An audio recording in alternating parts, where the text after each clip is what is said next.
Muy buenos días, de nuevo en la Divina Fauna, con Ruth Escamilla Monroy de Guadalajara, Alejandro Nazaret, radicado acá en el condado de Orange, él es de Guatemala, y nuestro querido amigo Raúl Palacios de Los Ángeles, salvadoreño.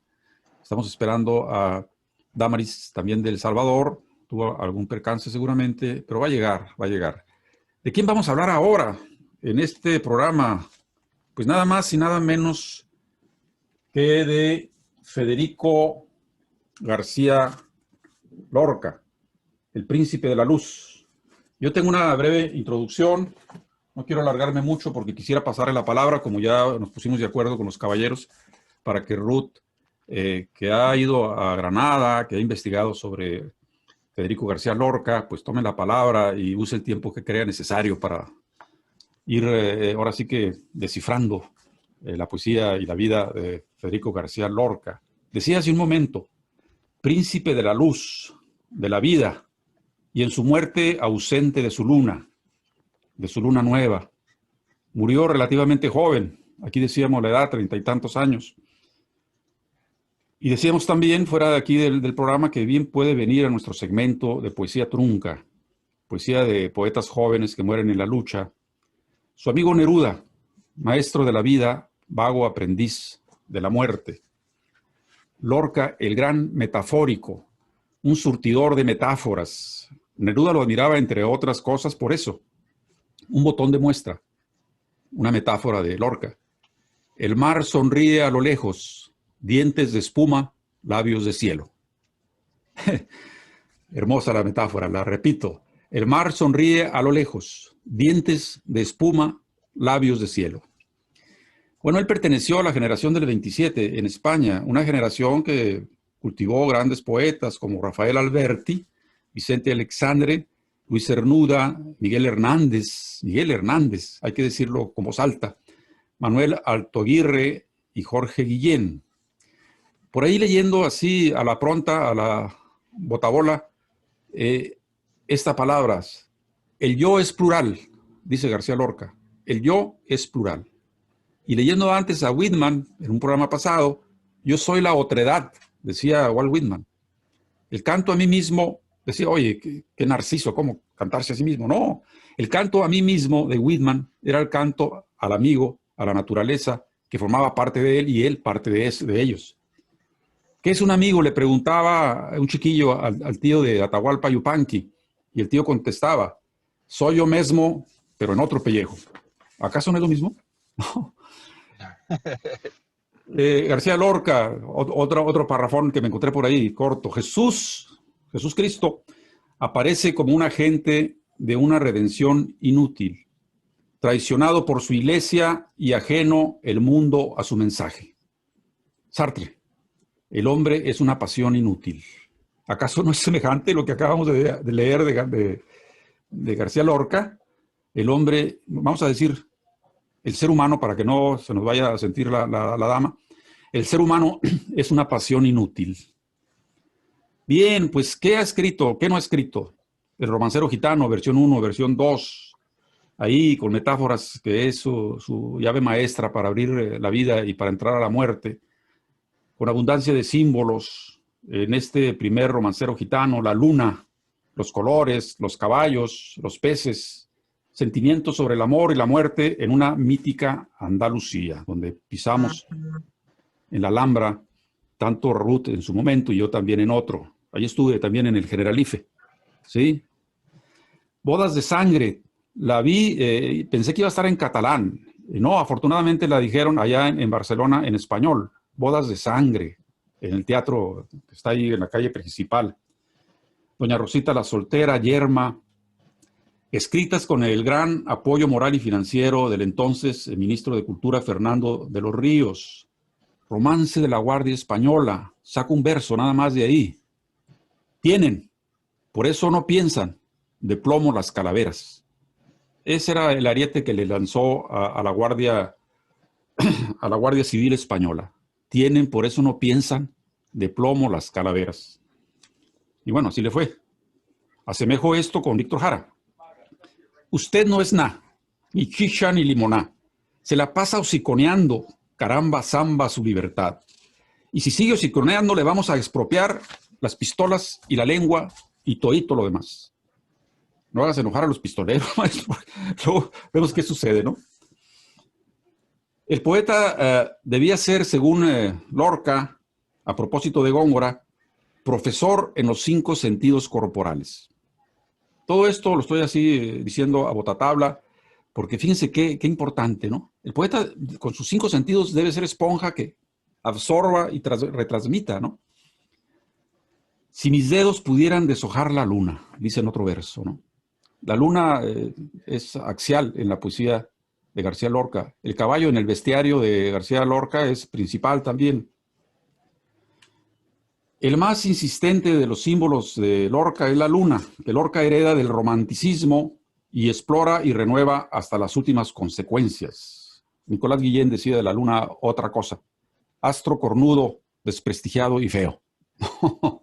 Y en la literatura esquimal, los esquimales tenían una leyenda, una fábula.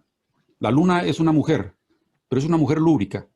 El exceso de amor que hace con los hombres la hace adelgazar hasta que, extenuada, desaparece. 2 visiones o 3 sobre la luna. El agua, lo erótico, la muerte, su símbolo capital, la sangre. El caballo, rey de un amplísimo bestiario, decíamos. Las hierbas de Walt Whitman representan para él la muerte, pero no siempre. Los metales, los colores. Él va pintando en su poesía con colores, las metáforas, y se vuelve un arcoíris todo esto. Andalucía, el gran espacio mítico de Lorca. Y bueno, no vamos a meternos con su estética, porque seguramente Ruth hablará de algo de eso, pero él la explica a través de 3 categorías: el ángel, la musa y el duende. Y no voy a hablar del duende. Ya hablaremos, o ya hablará Ruth, si acaso lo cree necesario. El duende es el alma, de la esencia, ¿no?, del creador. Y no tiene que ver, dice aquí, con su, diríamos, capacidad para esto, sino que le brota desde el fondo, desde la esencia del alma. Y bueno, aquí tengo algunos poemas que, si nos da tiempo, Ruth, porque le vamos a dar la palabra, pues leeré cuando menos uno. Y así también amenaza Raúl con leer otro, y no sé qué tiene por ahí Alejandro. ¿Te parece bien entonces, Ruth, por votación aquí de los caballeros, que Ruth hable lo que tenga que decir sobre Lorca todo el tiempo que quiera? Adelante, Ruth. Bueno, muchísimas gracias. Es un honor estar aquí otra vez, repetir a la semana de haber estado con ustedes, encontrarnos de nuevo, y ahora en torno de, alrededor de un poeta tan magnífico, tan importante, de un creador prolífico, apasionadísimo de lo que hacía. Y pues bueno, me encanta poder compartir esta mañana con José Luis, Alejandro, Raúl. Ojalá que Damaris se pueda conectar. Y pues muchas gracias por ese honor de permitirme hablar de él. De verdad que fue uno de los autores que más me sorprendieron. Fue el autor que me acercó a la poesía, como que me quitó el miedo a la poesía. tuve una maestra muy buena, la maestra Lavinia Cueva, que ella en la clase de poética, no, géneros literarios, me daba ella como en el tercer semestre o tercer semestre creo, y ella leía los poemas del romancero gitano y nos ayudaba a entender muchísimo las metáforas. Entonces, recuerdo bastante cuando nos leyó el de Preciosa y el aire, y entonces nos descifró ese inicio de una jovencita que viene tocando un pandero, ¿no? Y jamás dice la palabra pandero, pero cuando habla de la luna de pergamino, pues entonces nos hizo ver que esa luna de pergamino era un pandero que ella venía tocando por el sendero de cristales y laureles, ¿no? Entonces, esta capacidad de describir todo un paisaje y toda una actitud o toda una actividad en 6 versos más o menos, y ya ponernos en el contexto, me acuerdo que fue fascinante. Y después cuando seguimos leyendo ese poema, que es un poema pues bastante fuerte porque habla de un acoso y de un abuso a una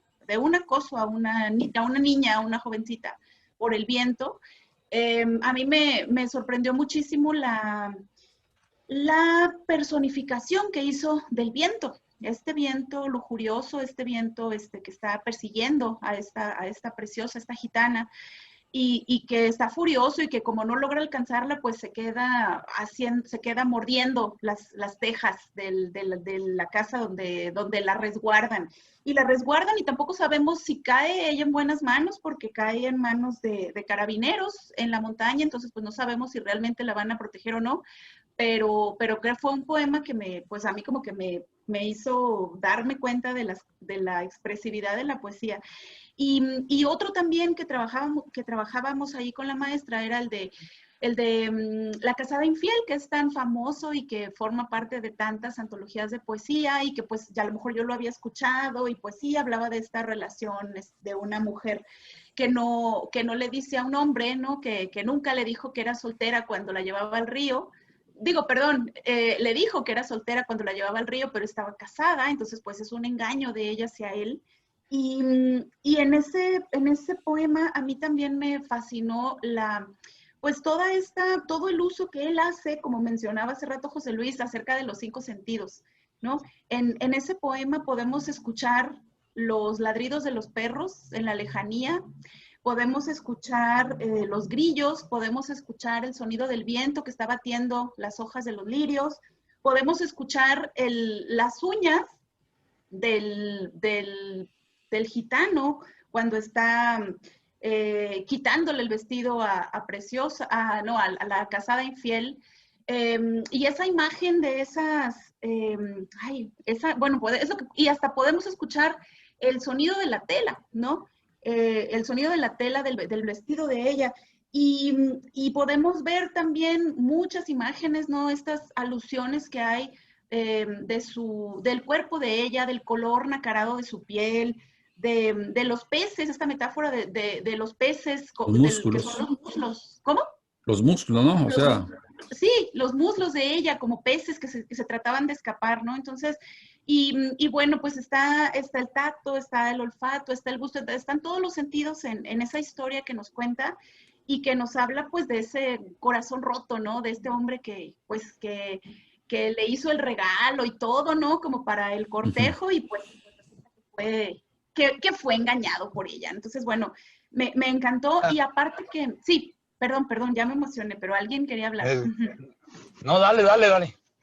Y también otro de los poemas, que ese ya lo leí después y que yo quedé encantada con el romancero gitano, y lo he seguido leyendo pues muchas veces, y hay otro poema que encontré y que me gustó bastante la interpretación que hace Mauricio Betancourt en un libro de la prepa, en un libro que yo llevé como maestra de prepa, y entonces él iba hablando de qué manera ese famoso poema del verde que te quiero verde tenía que ver con tantas imágenes de la muerte, ¿no? Ese color verde que al mismo tiempo es vida, pero que en García Lorca también es muerte.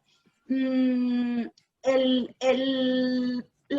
hecho de mostrar en ese poema un diálogo, ¿no? Eso es un poema muy dramático, es como una obra de teatro, es ver al hombre que viene pues muriendo, ¿no? Porque viene herido y que viene queriendo encontrar a su amada en la casa y cuando llega ella está ahogada, ¿no? Entonces, pues todo ese dramatismo y la manera en la que está dicho, porque no es un poema fácil, porque ahí hay como que hay que captar el más mínimo detalle para ir descubriendo quién está hablando, porque aparte hay un diálogo, ¿no? Entre el padre y entre el hombre. Y esta gitana que está, ¿cómo menciona? Porque aparte para Lorca, bueno, la muerte era, él tenía un terror hacia la muerte. Él, a veces cuando estudiaba en la residencia de estudiantes de Madrid, hacía una representación de su propia muerte, porque también era actor. Entonces él, había momentos en los que fingía que estaba muerto y entonces a ver cómo los amigos reaccionaban, los amigos participaban como de ese funeral y ya él después despertaba, ¿no? Tenía una cuestión ahí muy, muy complicada con la muerte y sus imágenes de muerte son hermosas. O sea, la manera de reflejar la muerte es bellísima. Por ejemplo, está la gitana ahogada, nunca dice que está ahogada, ¿verdad? Dice que la sostiene un carámbano de luna, ¿no? O sea, la vemos flotando en el pozo, pero nunca nos dijo que está flotando, ¿no? O sea, nos hace verla reflejada en el agua. Y también otro de los poemas del romancero que a mí me fascina es el del romance de la luna, de esta luna lúbrica, como hace rato comentaba José Luis, me llamó mucho la atención porque esa luna que está mostrando sus senos, ¿no? Y que la menciona, lúbrica y pura, ¿no? Al mismo tiempo. Y también esa luna que es un poco vanidosa, ¿no? Porque, bueno, se asoma, se va a ver ahí al pozo y le advierte al niño, pues, que no vaya a pisarle su vestido, ¿no? Cuando ella se está asomando al pozo, que no pise el blancor de su vestido, pues, le está advirtiendo al niño qué va a pasar, ¿no? Si tú haces eso, cuando vengan los gitanos, pues te van a encontrar dormido, ¿no? Y precisamente es lo que pasa, pero esta personificación de la luna tan, no sé cómo llamarla, o sea, pues es muy humana, pero no sé si es como un poco violenta, ¿no? O sea, es una luna violenta que a fin de cuentas pues se lo lleva, ¿no? Se va con el niño de la mano, se lo lleva. Y a mí me hizo mucho pensar, por ejemplo, en una canción que me encanta de Mecano, la del Hijo de la Luna, y que es esta luna que es una luna muy lorquiana, ¿no? Esta luna que quiere ser mamá y que a como dé lugar va a tener un hijo, cueste lo que cueste y tenga que llevarse a quien se tenga que llevar para lograrlo y que se sale con la suya. Entonces, y que al mismo tiempo es muy tierna, es una madre, es alguien que ama, ¿no? Esa luna que le habla tan bonito al niño, pero al mismo tiempo, pues el niño queda encantado de verla y se ahoga, ¿no? Y esas imágenes de la luna también a mí me sorprendió mucho cuando leí su teatro, por ejemplo, en Bodas de Sangre, que los amantes huyen al bosque y entonces aparece un personaje que es la luna, ¿no? Y que ese personaje es violento en esa obra y que él dice que sí, que va a alumbrar, ¿no? Que va a alumbrar para que los encuentren porque quiere ver sangre, es una luna que quiere ver correr la sangre, entonces es una luna vengadora. Y bueno, esas fueron como la cuestión metafórica que me gustó mucho en el romancero. Después, cuando leí el otro libro suyo, que es el Poeta de Nueva York, pues también me hizo imaginar muchas cosas. Y cuando tuve oportunidad de leer en este libro, cómo fue, que se llama Vida, Pasión y Muerte de Federico García Lorca, solamente yo pude conseguir la segunda parte, ¿no? Cuando fui a la librería de viejo donde lo encontré no tenían la primera, pero fue muy interesante porque habla de, pues más o menos como de su juventud y de su trabajo. Y empieza precisamente en Nueva York. Entonces, ese choque cultural que fue para él ir a Nueva York, que después de venir de un pueblito tan pequeñito como Fuente Vaqueros, y como se me fue, Valderrubio, que es el otro pueblo también donde creció, y de Granada, pues que era una ciudad, pues, no tan grande, y Madrid, que era una ciudad grande, pero no tan grande, y llegar a Nueva York y encontrarse con con los rascacielos y encontrarse con toda la cuestión tan importante de lo económico y con las modas y con tantos vehículos y el tren y con tanta modernidad que lo hace, y que aparte cuando llega a Nueva York había estado en una relación muy estrecha con Dalí, con el surrealismo de Dalí. Entonces Lorca cambia bastante su visión de la poesía y entonces crea el romancero, el poeta de Nueva York, que es muy surrealista, ¿no? Y que es muy difícil de entender y que es complicado, pero luego existe otro libro donde están sus cartas, y entonces en ese libro de cartas él narra cómo va sucediéndole las cosas durante su viaje a sus padres o a sus amigos, y después vemos cómo transforma eso en poesía en el poeta de Nueva York. Entonces, como decía José Luis al inicio, pues es un autor muy vasto que a lo mejor lo podemos reconocer por El Romancero y por las 3 obras famosas de Yerma, Bodas de Sangre y La Casa de Bernarda Alba, pero antes de escribir esas, bueno, tenía otras 2, por ejemplo, estos 2 volúmenes de teatro, no viene ninguna de esas, ¿no? Vienen otras, unas irrepresentables, como por ejemplo una que se llama El Público, que es muy surrealista también, Doña Rosita la Soltera, La Zapatera Prodigiosa, tiene otras obras de teatro, pero bueno, las grandes que fueron las grandes, sus obras rurales, la trilogía de obras rurales, que lo metieron en muchos problemas porque criticó la falsa, pues la doble moral de Granada en esas obras.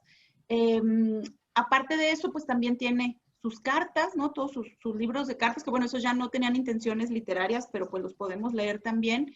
Y bueno, pues creo que es un autor inagotable, muy actual, ahora en tiempos de homofobia y en tiempos de conflictos políticos. O sea, nunca creo que va a ser un autor inmortal. Y al que más quería decir, y su teatro, o sea, su teatro sigue tan vigente, creo, a pesar de que él estuviera reflejando algo que pasaba en los años 30 en su provincia, pues creo que es muy actual las situaciones que presenta en el teatro.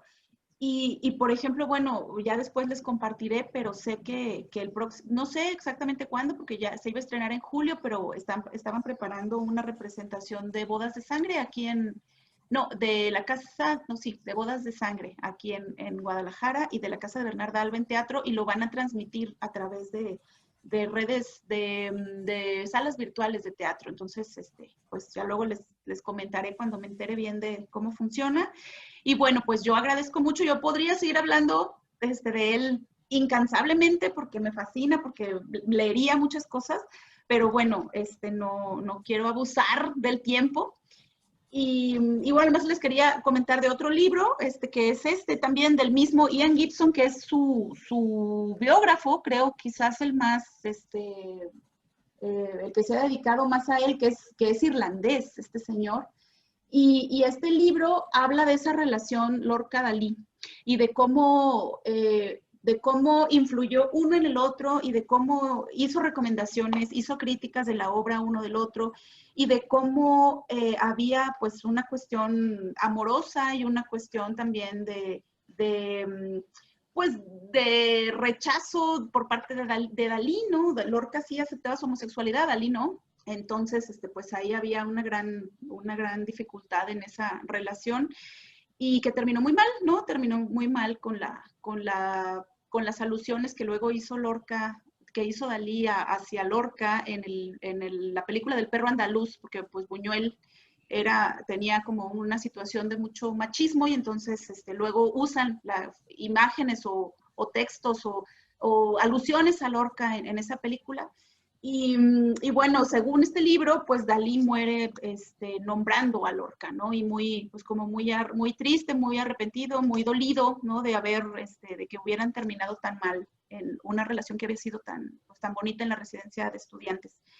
¿Y qué más? Pues hay otra también de un autor jalisciense, Fernando del Paso, que acaba de morir hace 2 años, uno de los grandes autores contemporáneos de Jalisco.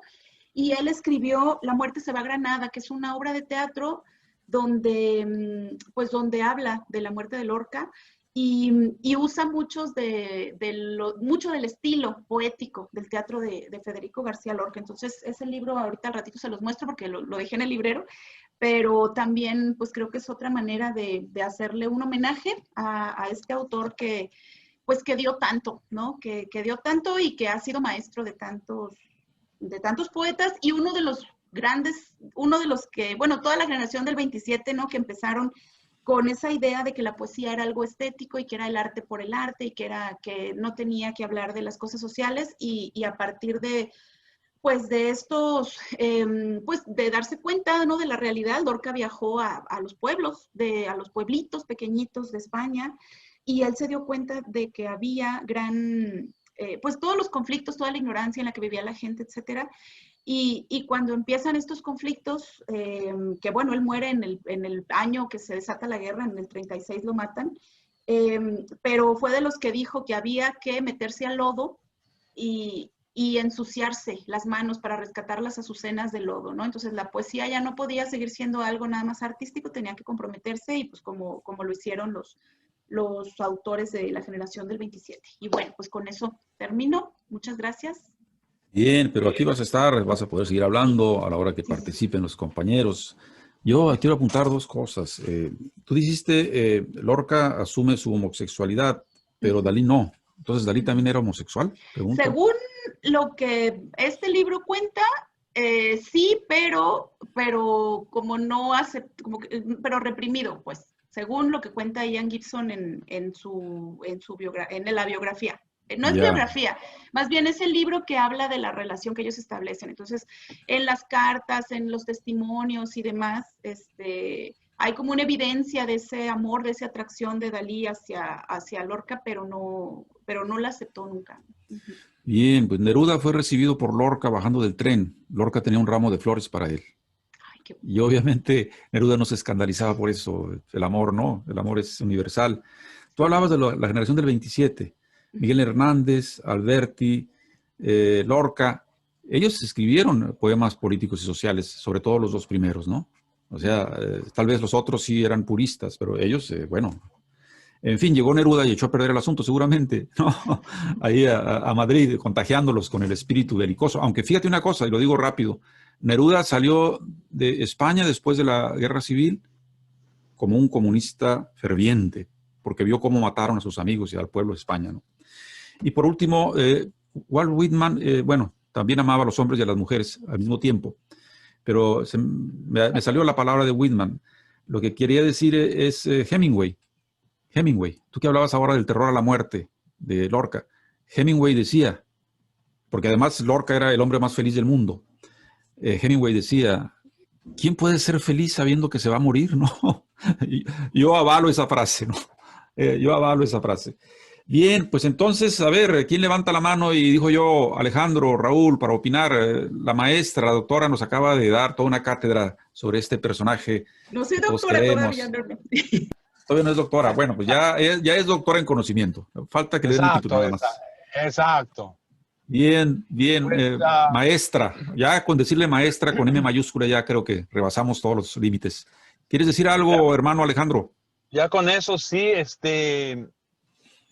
pues Lorca, músico, poeta, Loco. dibujante.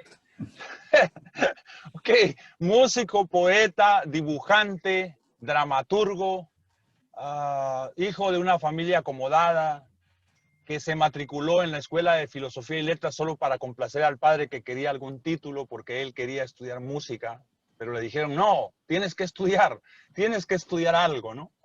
Y que desde niño cuando vio una función de títeres se quedó encantado y comenzó a sentir esa inquietud por la producción de teatro, y que en un cumpleaños la madre le regala un set completo de teatro de títeres. O sea, una vida, una infancia privilegiada, con los medios para poder llegar a desarrollar su talento.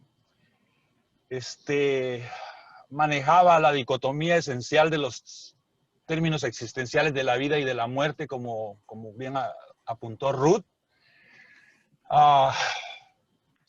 Y las tres hipótesis de la muerte de él, las razones, y ahí quiero pues preguntarle a Ruth su punto de vista, es por socialista, por homosexual o por masón. O sea, esas son las tres hipótesis que se manejan, ¿no? Entonces, quiero preguntarle a Ruth su punto de vista al respecto.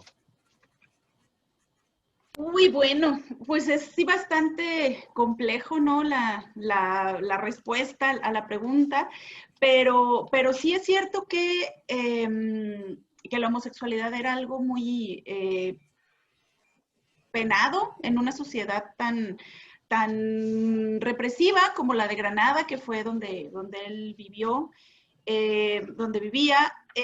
También en su teatro, bueno, cuando estuve allí revisando algunas de las, o sea, hay una declaración que a mí me gustaría aquí compartir, que podría hacernos pensar, o sea, bueno, les voy a leer lo que él publicó en un periódico que se llamaba La Voz. Dice, mientras haya desequilibrio económico, el mundo no piensa. Yo lo tengo visto. Van dos hombres por la orilla de un río, uno es rico y otro es pobre. Uno lleva la barriga llena y el otro pone sucio el aire con sus bostezos y el rico dice, oh, qué barca más linda se ve por el agua. Mire, mire usted, el lirio que florece en la orilla. Y el pobre reza, no, tengo hambre, no veo nada. Tengo hambre, mucha hambre, natural.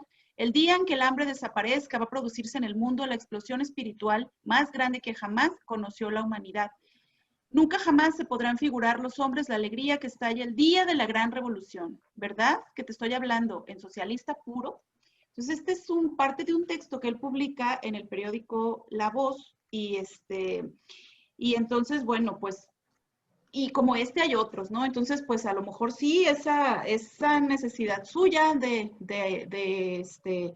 justicia social, etcétera, pues, seguramente también tuvo que ver.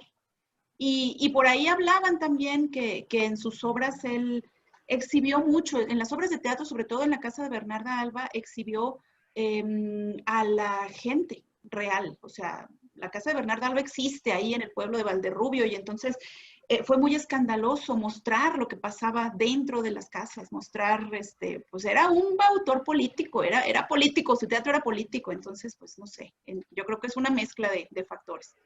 Así es. Bien, nomás para apuntar que el señor Niño Lorca quería ser pianista y luego se puso a estudiar Derecho y fue licenciado en Derecho. Pero los padres de niño lo empujaron a la literatura. Entonces, imagínense, los dos padres, a ver, usted va a ser escritor, lea esto, lea lo otro. Entonces, por ahí viene la vena de Lorca. Raúl, algo que decir, algo que preguntar. La amada infiel. Ay, oye, lo que pasa es que Raúl es declamador, además de poeta. Entonces siempre está el cuscús de que, a ver, declámate. Di, Raúl, tu palabra. Bueno, que hablar sobre García Lorca, tal como lo ha expresado excelentemente bien Ruth y Alejandro complementando, ya no es, ¿qué puedo aportar? Mejor voy a comentar. Voy a decirles lo siguiente. No sé si ustedes habrán notado que todos aquellos personajes a través de la historia que llegan a alcanzar un alto nivel, que se singularizan del resto, siempre hay una tendencia a tildarlos de homosexuales. Siempre. Así ha sucedido con la gran mayoría de los personajes protagonistas de la historia universal. Entonces, García Lorca no es raro que sea sujeto de ese tipo de crítica o de comentarios que se realizan, o de alguien que presuma ser su biógrafo.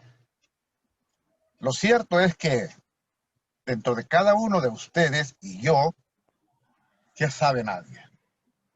Como dice Rafael, o como quien escribió la canción que Rafael popularizó tanto con aquello de ¿qué sabe nadie? ¿Qué sabe nadie de mis íntimos deseos? Entonces eso se queda en una parte que para mí es privada y que yo respeto mucho la homosexualidad en cualquier sentido que esté dirigida. Y la respeto mucho porque esa es una inclinación muy personal y me interesa lo que ellos como personas logran edificar. En este caso, García Lorca, lógicamente, fíjense que es un poquito contradictorio. Vemos a un García Lorca con ese tan famoso poema que yo ya lo he declamado en varias ocasiones, pero observen eso de "y que yo me la llevé al río", creyendo que era mozuela, pero tenía marido. Fue la noche de Santiago y casi por compromiso se encendieron los faroles, se apagaron los brillos. En las últimas esquinas toqué sus pechos dormidos que se me abrieron de pronto como ramos de jacinto. Observen esa parte primera en ese poema de García Lorca. ¿Qué observan ustedes? Un amor tremendo, una afinidad hacia su sexualidad con respecto al otro sexo. En este caso estamos viendo que es un poeta que está escribiendo y describiendo al mismo tiempo una situación que se da entre dos personas. Pero también se da el machismo desmedido de aquella época en que los españoles, y como en casi todas partes, chocaban con los franceses. ¿Se acuerdan que los franceses son un poquito más abiertos? Y el machismo en los españoles era muy determinante. Ese poema es una manifestación clara de machismo. Si continuamos con el resto y llegamos hasta el final, nos vamos dando cuenta que este hombre frustrado, en principio enamorado, pero frustrado porque se encontró con una hembra la cual no había perdido la virginidad o no le había entregado su virginidad a él, pues él se aleja de ella, la desprecia y se retira. Y con aquel machismo desmedido manifiesta: le regalé un fajo de, ustedes saben. Un costurero. Y entonces, ¿qué estamos viendo ahí? ¿Estamos viendo a un homosexual? Yo no creo. Estamos viendo a un macho, a un machista. Y que realmente coloca a la mujer en una situación, aunque no a la mujer en general, pero a la mujer a la que se refiere en el poema. Cualquiera en estos momentos la palabra misógino, esa es la palabra bien popular, que antes, nunca antes en mis tantos años de vida la había oído mencionar. La he aprendido en los últimos 5 años o 10 años a lo máximo. ¿Qué quiero decir con todo esto?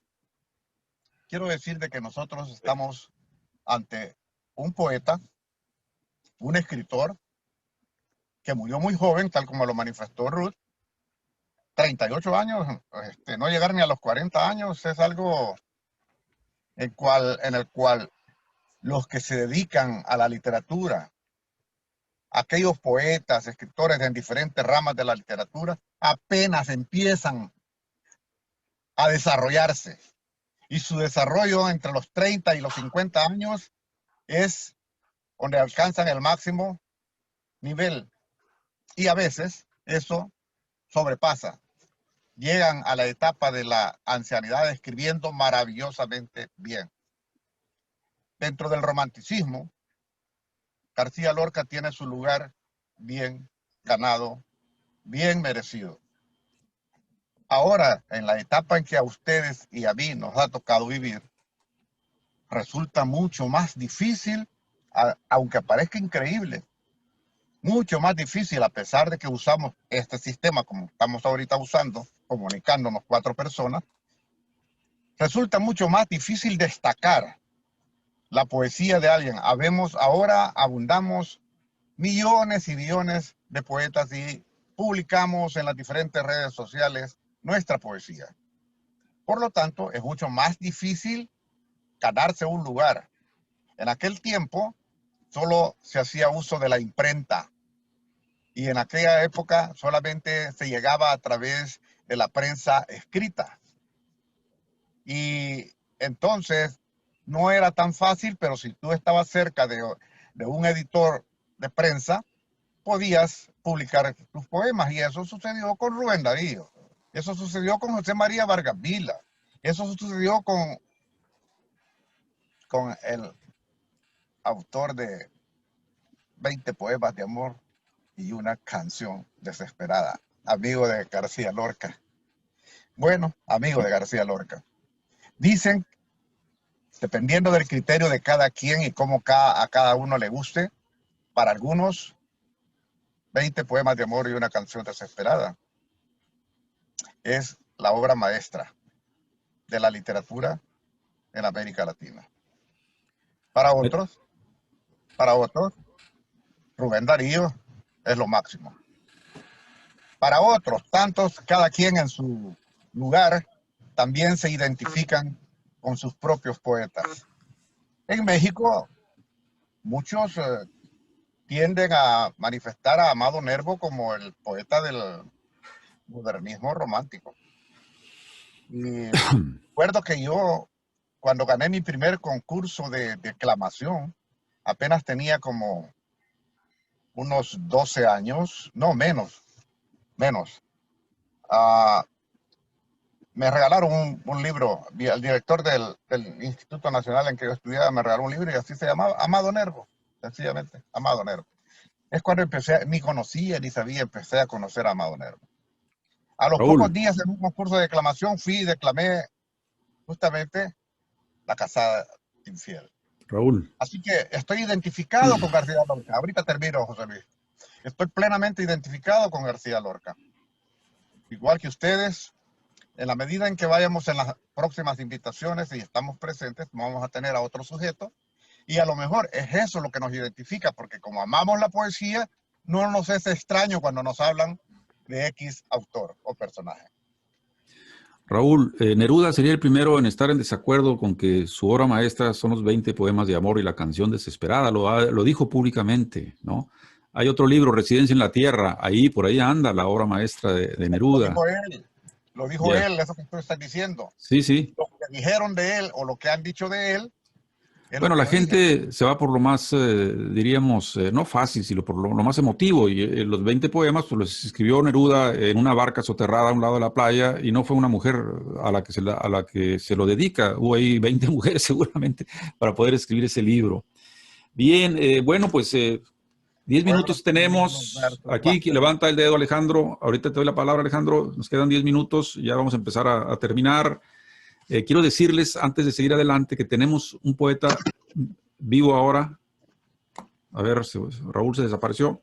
Un poeta vivo, se llama Rodrigo, les debo el apellido, chileno, que acaba de publicar un libro. Y ese libro, bueno, pues y a él lo vamos a tener el próximo sábado. Están invitados. Les voy a mandar su obra, como generalmente lo hago, su currículum. Raúl, viene un poeta chileno, Rodrigo, en vivo, desde Santiago de Chile. Lo vamos a tener acá, les mando los poemas. Adelante, Alejandro. Gracias. Dos cosas. Quiero leer un texto breve y quiero hacer una pregunta también de Lorca que se llama Es verdad y dice: ay, qué trabajo me cuesta quererte como te quiero. Por tu amor me duele el aire, el corazón y el sombrero. ¿Quién me compraría a mí este cintillo que tengo y esta tristeza de hilo blanco para hacer pañuelos?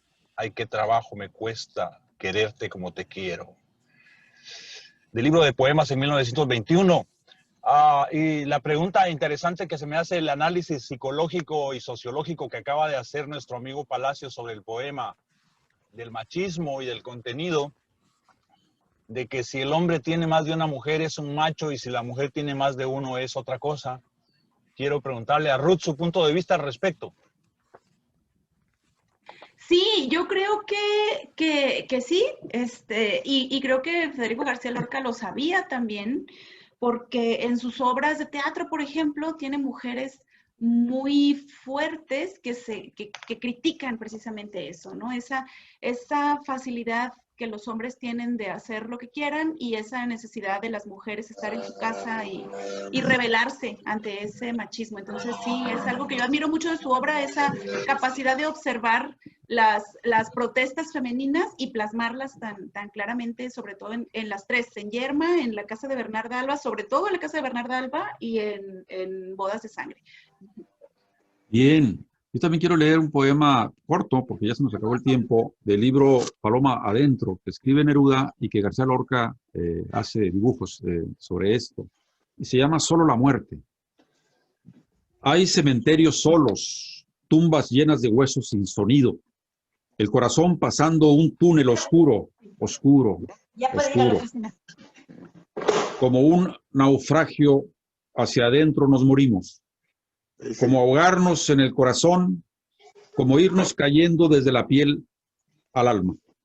Hay cadáveres, hay pies de pegajosa losa fría, hay la muerte en los huesos, como un sonido puro, como un ladrido sin perro, saliendo de ciertas campanas, de ciertas tumbas, creciendo en la humedad como el llanto o la lluvia.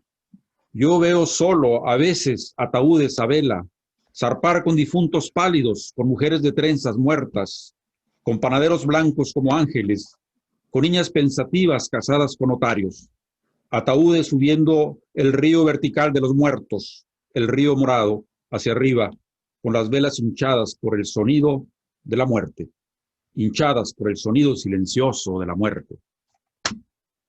Neruda y García Lorca. Pues ahí lo tienen. Bien, pues empezamos a despedirnos, nos quedan, ¿qué? 6 minutos. Si quieres empezar, Alejandro, por la despedida. Sí, García Lorca, sus líneas de teatro las escribía en verso, o sea, él incorporó la poesía en el teatro. Y se me hizo también interesante, un poco chocante, escuchar una declaración de Borges que lo consideraba un poeta menor, ¿no? Y cuando le preguntan por qué, dice, porque a mí, yo no me familiarizo con la poesía visual, para mí la poesía es auditiva, ¿no? En ese sentido, mi pregunta para nuestra invitada Ruth es, ¿cómo consideras más a Lorca? ¿Poeta? ¿Dramaturgo? ¿Cuál es la categoría en que más te impactó? Pues creo que como poeta, porque su teatro no deja de ser poético. O sea, cualquier cosa que haga, incluso las cartas que les escribe a sus papás, están tocadas por la poesía. Entonces, un poeta dramático, diría. Sí. Como Gabriel García Márquez es un poeta narrativo, o sea, la poesía es, diríamos, el agua que transmina todas las artes de la escritura. Bien, Raúl, estamos en la despedida, Raúl, ¿qué tienes que decirnos? Tienes el micrófono apagado, Raúl. Desapareció. Ahí está. Me gustaría pedirle a Ruth que nos leyera un poema a ella también. Seguro, seguro. Al final lo va a leer si gusta. Raúl, la despedida.